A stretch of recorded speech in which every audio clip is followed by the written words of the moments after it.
¿Quién es el discípulo amado? ¿Quién? ¿Quién? Ok, ahorita vamos a descubrir algo, porque en este Evangelio de Juan estamos viendo este relato de la resurrección y el evangelista Juan habla de un relato muy íntimo, lleno de ternura, de asombro, de detalles, sobre el primer encuentro que tuvieron los discípulos ¿con quién? Con Jesucristo resucitado. Pero también guarda este misterio de lo que acabo de preguntar. ¿Quién es este discípulo amado? Porque está presente no solamente en este relato de la resurrección, sino a lo largo de todo el Evangelio de Juan. Porque si usted lee completo el Evangelio de Juan, y esa es una tarea que le quiero dejar a usted, a ver quién lo puede hacer. Si lo lee completo, se dará cuenta que no hay ningún versículo en el Evangelio de Juan que diga que Juan es el discípulo amado. Y entonces uno podría decir, ¿por qué cometieron esa omisión en el Evangelio de Juan? Pero precisamente no es una omisión, sino que en este detalle hay una revelación profunda que quiero que exploremos en este día de resurrección. Hay dos verdades que quiero que nos detengamos en esta hora para poder considerar. La primera es que la historia de la resurrección tiene tu nombre. La historia de la resurrección tiene tu nombre. Como les decía, a lo largo del Evangelio de Juan se menciona muchas veces este título de el discípulo amado, pero nunca se dice que sea Juan el discípulo amado. Tradicionalmente se ha asumido que es de esa manera, pero el texto no lo afirma. Y por eso es que hay muchos expertos en la Biblia que se preguntan, bueno, si no es Juan, entonces ¿quién es? Y empiezan a barajear algunas de las respuestas basándose en que algunos de los personajes que son mencionados en este evangelio tienen una importancia que en otros evangelios no. Por ejemplo, aquí vemos a los llamados cristianos escondidos. ¿Se acuerdan que hace unos días les envié un devocional de los cristianos ocultos, de los cristianos a escondidas? De esos, no estoy hablando de ustedes, no estoy tirando pedradas. Estoy hablando de Nicodemo y de José de Arimatea, que en aquel entonces pues se escondían de ser cristianos porque no les convenía. Iban a perder todos sus privilegios. Entonces algunos expertos dicen, a lo mejor Nicodemo, el que fue de noche a visitar al Señor y después pidió su cuerpo y bueno, llegó con perfumes para el cuerpo del Señor, podría ser el discípulo amado. Y otros dicen, pues no fue solo, fue con José de Arimatea, que fue el que realmente pidió el cuerpo. Él podría ser el discípulo amado porque era gente de influencia y de poder. Y otros dicen, pues hablando de influencia y de poder, en Juan 18, versículos 15 y 16, se describe el juicio del Señor Jesucristo en el patio del sumo sacerdote. ¿Cómo sabía eso el evangelista? En ningún otro evangelio está. Solo alguien que pudo haber entrado al patio del sumo sacerdote podría haber escrito eso. Entonces ahí dicen los expertos, o fue Juan Marcos, o fue Juan el sacerdote. Cualquiera de los dos se llama Juan, y son personajes que tenían influencia suficiente para estar en el patio del sumo sacerdote. Y otros dicen, no. En el evangelio sí hay alguien explícitamente que se dice que el Señor Jesús lo amaba. ¿Quién es? ¿Se acuerdan de un personaje que dice que Jesús lo amaba? Lázaro. El Señor Jesús llora por la muerte de Lázaro y dicen, miren cómo lo ama. A lo mejor dicen los expertos, es Lázaro, el discípulo amado. Y otros dicen, pero también se dice que a sus hermanas, Marta y María, también el Señor Jesús los amaba. Y otros dicen, pues hablando de María, solamente en este evangelio vemos a una María que tiene el privilegio de anunciar el mensaje de la resurrección. ¿Qué María es? María Magdalena, que va y lo busca con lágrimas, que escucha su nombre de labios del resucitado y que se convierte en la primera en anunciar la resurrección. Y a lo mejor dicen, como era mujer, no pone su nombre porque a lo mejor iba a ser rechazada, dicen los expertos en la Biblia. Y dicen, no, otros. Se les olvida que en el capítulo 1 de Juan, cuando están los discípulos de Juan el Bautista escuchando que él dice que ese es el Cordero de Dios que quita el pecado del mundo, hay uno que a partir de ese momento lo sigue y que es anónimo y que nunca se menciona su nombre. A lo mejor ese testigo anónimo era el discípulo amado. Entonces los expertos se quiebran la cabeza y dicen, ¿cuál de ellos será el discípulo amado? ¿Será uno? ¿Serán todos? Y hay unos que proponen, si no se dice el nombre del discípulo amado, es porque todos los discípulos y todas las discípulas del Señor somos los discípulos amados. A todos nosotros nos ama el Señor y por eso este evangelio, a propósito, no pone el nombre para que tú puedas poner tu nombre. Y eso es muy importante, hermanos, en esta historia de la resurrección. Porque a partir del evangelio, el evangelio que se encarnó en comunidades en donde había marginados, en donde había personas necesitadas, las primeras lideresas que tomaron ahí ese poder dentro de las comunidades fueron las mujeres. Y las mujeres tuvieron un liderazgo muy importante en las primeras iglesias. Una en especial que decíamos en este relato de la resurrección, María Magdalena, a la cual Jesús llama por su nombre, aunque no le pone título. ¿Sabe por qué? Porque el amor no requiere de títulos. El amor requiere de que conozcas a la otra persona, requiere encuentro, requiere intimidad, requiere comunión. Y por eso es que le llama por su nombre. Y cuando le llama por su nombre, cambia su historia, porque aquella mujer de la que salieron 7 demonios ahora se transforma en la primera que anuncia el mensaje de la resurrección. Eso quiere decir que el amor del Señor transforma nuestros corazones. Y eso quiere decir que yo también puedo aplicarme las palabras y las promesas del Señor en su resurrección. Porque la resurrección no es un evento pasado, no es algo que pasó hace 2000 años y ya. La resurrección es una declaración viva de que yo también soy amado, de que yo también soy amada por mi Señor. Y si Cristo resucitó, sus promesas también están vivas. Y entonces también mi nombre, tu nombre, está en los labios de nuestro Señor Jesucristo. ¿Habías pensado eso?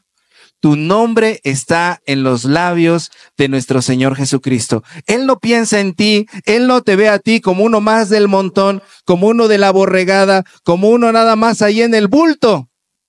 Si no es político. Los políticos nada más llevan a sus acarreados y quién sabe quién será y ni siquiera los conocen. Nuestro Señor Jesucristo nos llama a cada uno por nuestro nombre. No somos extras en la historia de la resurrección. No somos extras en la historia del evangelio. No somos así como en las películas, la gente que está atrás y que nada más pasa caminando, corriendo, comiendo y que nada más sirven de relleno. No. Este cuento, este texto nos cuenta que somos personajes también centrales dentro de la historia. El protagonista es Jesús, pero Jesús a nosotros nos ama. Y como discípulos amados, también nos toca a nosotros buscar a nuestro Señor, porque Él nos ha amado primero. Eso quiere decir que cuando yo leo la Biblia, cuando yo leo el Evangelio, cuando yo vengo en esta mañana al mensaje de la resurrección, no debo pensar que este mensaje son palabras para otros. Este mensaje de la resurrección son palabras para mí. No son para una clase VIP de cristianos con pedigrí, que son más espirituales que los demás cristianos. No, el Señor Jesucristo nos mira igual a todos. Y si Jesús venció la muerte, puedo confiar en que también hay vida para mí, hay consuelo para mí, hay esperanza para mí, hay propósito para mí y hay un llamado para mí. El Señor me llama a mí por mi nombre. Entonces tengo que dejar de dudar de cuál es mi papel en la historia de Dios. Tengo que dejar de dudar de cuál es mi papel en la historia de la resurrección y tengo que abrazar a mi Señor con su amor y con fe, porque ese amor del Señor me está llamando en esta hora y me dice, ponga ahí su nombre, yo voy a poner el mío, Mario, resucité por ti. Yo resucité por ti. La historia de la resurrección tiene tu nombre. Y en segundo lugar, quiero decirles, hermanas, hermanos, que ser discípulos amados significa estar en movimiento. No sé si se fijaron todo lo que pasa en estos 18 versículos del Evangelio. Cómo es que vemos a gente en movimiento. Vemos al discípulo amado, corre más rápido que Pedro, pero se espera, pero después entra, pero después ve y cree. Pedro que sí entra, que toca, que palpa, que se pregunta. María Magdalena que va, que regresa, que vuelve, que avisa, que pregunta, que llora, que permanece. Toda la gente que está en este relato del Evangelio está en constante movimiento. Y aunque no entienden qué es lo que está pasando, se siguen moviendo. No se dan por vencidos. Siguen caminando, siguen hablando, siguen preguntando. Y no se dan por vencidos porque saben que Jesús los ama y se reconocen en ese amor. Y es por eso que cuando María escucha su nombre, María, ella sigue en movimiento en ese momento. Es curioso que en un relato de la resurrección no haya ningún versículo, por favor alguien dígame el versículo en estos 18 que acabamos de leer, que diga, aleluya, Cristo ha resucitado, que es lo que creemos, ¿cierto? Amén. Creemos que Cristo ha resucitado, pero en ninguno de estos 18 versículos hay alguno que diga esa frase, aleluya, Cristo ha resucitado. ¿Saben por qué, mis hermanos? Porque la resurrección no se vive como una frase que te dan, como un dato muerto que te dan, nada más como una consigna que te dan. La resurrección se vive a partir del movimiento. La resurrección se vive cuando yo corro, camino, busco, lloro, espero y creo. La resurrección se descubre cuando yo camino, cuando yo me muevo con mi Señor Jesucristo. Y eso es lo más hermoso, porque como dijimos, ya no somos anónimos, y ahora somos discípulos amados y que escuchamos también decir nuestro nombre y por lo tanto, aunque no comprendamos todo lo que está pasando a nuestro alrededor, también nosotros podemos movernos, porque sabemos que la muerte no venció a nuestro Señor. Jesucristo venció la muerte, y porque Jesucristo venció, nosotros podemos seguir caminando, y porque Jesucristo venció, nosotros podemos seguir yendo hacia adelante y siendo empujados a compartir el mensaje con los demás. Eso quiere decir que yo tengo que plantearme mi discipulado. Tengo que plantearme, si no me siento un discípulo, debo ser un discípulo. Y si ya soy un discípulo, ¿qué clase de discípulo quiero ser? Y en el movimiento que estos personajes tienen, podemos entender cómo ser verdaderos discípulos. Vemos aquí a los personajes que a pesar del dolor, siguen buscando a su Señor. No sé si les ha pasado, mis hermanos, que de repente cuando llegan problemas a nuestra vida, llegan tristeza a nuestra vida, llegan situaciones difíciles a nuestra vida, decimos, ahorita no quiero saber nada de Dios. Ahorita yo no quiero saber nada absolutamente, estoy tan triste, estoy tan deprimido, no quiero ir a la iglesia, no quiero ver a los hermanos, no quiero que me pregunten, no quiero leer, no quiero orar. Y decía por ahí alguien, un personaje que fundó una iglesia que se llamaba Metodista, cuando no tengas ganas de orar, ora sin ganas. Cuando no tengas ganas de leer, lee sin ganas. Cuando no tengas ganas de ir al culto, ve sin ganas. Pero no dejes de moverte. No dejes de hacer, no dejes de buscar, porque en el momento en el que tú dejas de buscar al Señor, en el momento en el que te desconectas de la fuente de vida que es tu Dios, en ese momento lo pierdes todo. No sé si han visto una imagen en internet muy hermosa que de repente dice, cuando sacas a un pez del agua, el agua que es su fuente vital, el pez se muere. Cuando le quitas a un animal que está fuera del agua el oxígeno, el animal se muere porque es su fuente vital. Cuando quitas a un cristiano de Dios, el cristiano también muere. Porque la fuente vital de nosotros es nuestro Señor. Por eso, aunque no tengas ganas, hazlo. Así como estos discípulos que en medio del dolor siguen buscando a su Señor. Otra cosa que hacen estos discípulos en movimiento, estos amados y amadas del Señor en movimiento, es que siguen allí y van a buscar al encuentro, corriendo al encuentro de su Señor. El Señor Jesucristo les había dicho que Él iba a resucitar. Quizá algunos de ellos lo creían o en el fondo de su corazón guardaban un poquito de esperanza. Y quizá alguno de ellos pudo haber pensado, bueno, si el Señor realmente va a resucitar, porque había algunos muy incrédulos, pues que venga, que se aparezca, que se muestre aquí delante de nosotros si realmente iba a resucitar. Pero en cambio, estos que leemos aquí, que son amados y amadas del Señor, corren al encuentro de su Señor. Hay por ahí una frase muy popular que dice, cuando no puedas correr, camina. Cuando no puedas caminar, gatea. Cuando no puedas gatear, arrástrate, pero sigue en constante movimiento. Hay que correr al encuentro con nuestro Señor. Hay que buscar también de nuestro Señor. Sabemos que nuestro Dios es todopoderoso. Amén. Sabemos que nuestro Dios conoce todas nuestras necesidades. Amén. Sabemos que el Señor sabe todos los anhelos de nuestro corazón. Amén. Pero no por eso hay que dejar de buscarlo. Hay mucha gente también que he conocido que dice, pues yo no le pido eso al Señor porque el Señor ya sabe lo que hay en mi corazón. No, díselo al Señor. Necesitas correr al encuentro del Señor.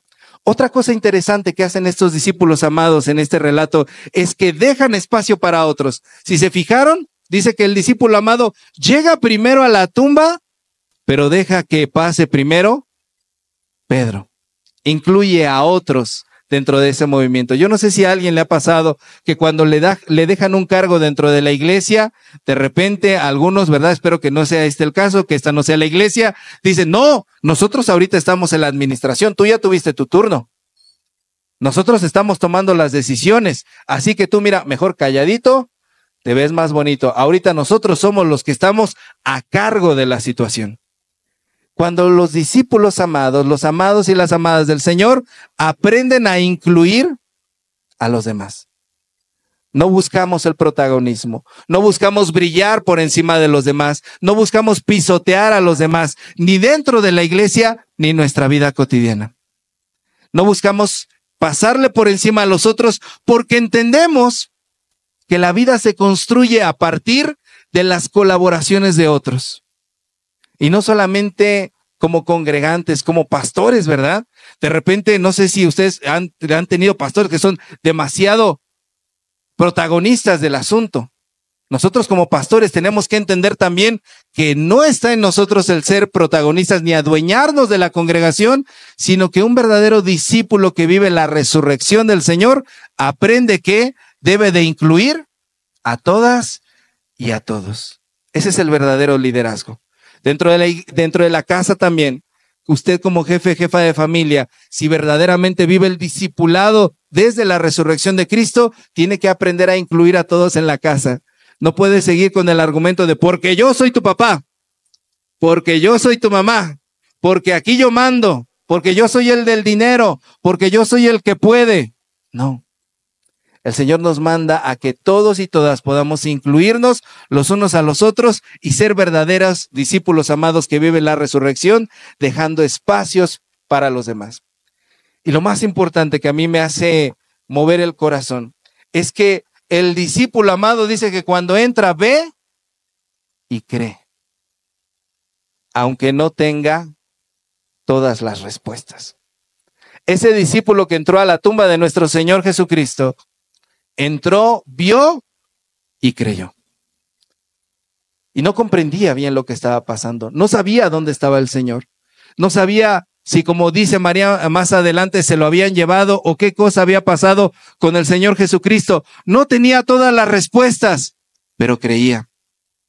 Y en nuestra vida, hermanas, hermanos, en nuestras crisis de fe, en nuestras crisis de vida, la mayoría de las veces no vamos a tener todas las respuestas. Desde las respuestas más sencillas, cosas de la Biblia, datos curiosos que de repente nos preguntan a los pastores, oiga pastor, ¿es que esto cómo se resuelve? No lo sé, hermano.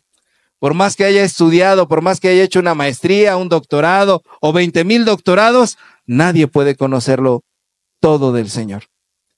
Y cuánto más en los problemas importantes de la vida, en cuando quisiéramos saber, Señor, ¿qué va a pasar con esto? Señor, ¿qué va a pasar con aquello? El mensaje de la resurrección hoy nos invita a que aunque no tengas todas las respuestas, a que aunque no tengas toda la certeza de lo que va a ocurrir en el futuro, veas y creas.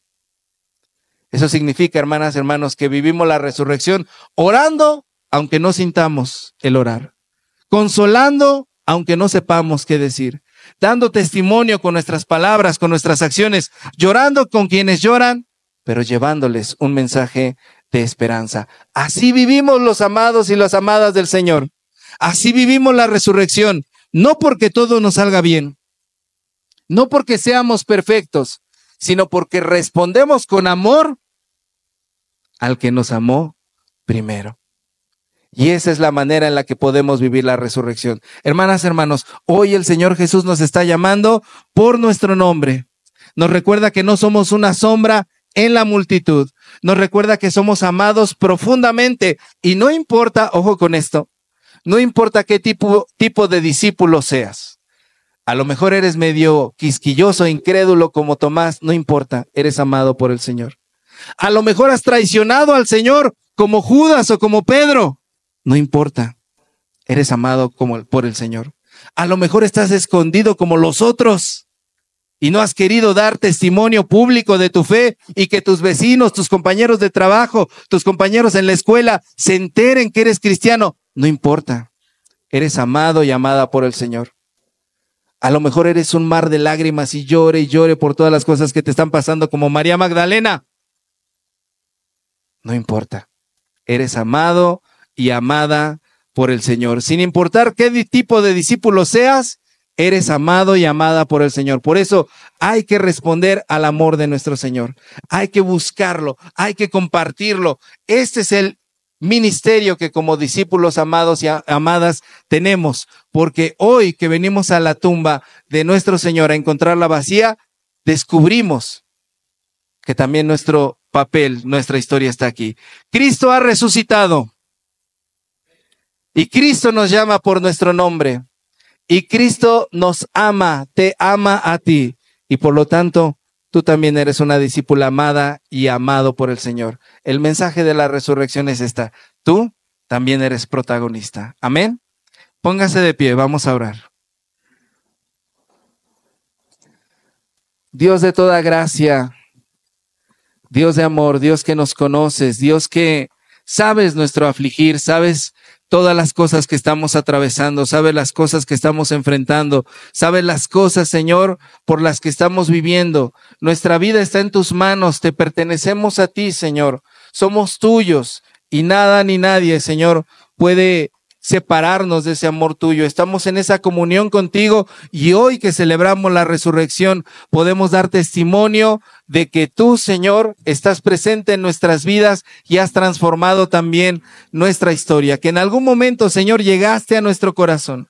Que en algún momento llegaste a la familia a la que nosotros pertenecemos. Que en algún momento, Señor, alguien compartió de la palabra. Que en algún momento alguien habló del evangelio a nuestros padres, a nuestros abuelos, a nosotros mismos. Y a partir de ese momento, la historia de esa familia, la historia de esas generaciones resucitó. Gracias, Señor, porque nos conoces por nombre y apellido y nada, Señor, de lo que hay en nosotros te es oculto. Y hoy nos llamas a ser partícipes de esa resurrección y a sentir tu amor. Que esta resurrección, Señor, ha sido para abrazarnos, ha sido para amarnos, ha sido para darnos a nosotros también vida eterna. Y si tú vives, Señor, también nosotros vivimos. Y si tú resucitaste, Señor, también nosotros resucitaremos. Y por eso, Señor, te alabamos y te glorificamos y creemos en ti, en Cristo Jesús. Amén.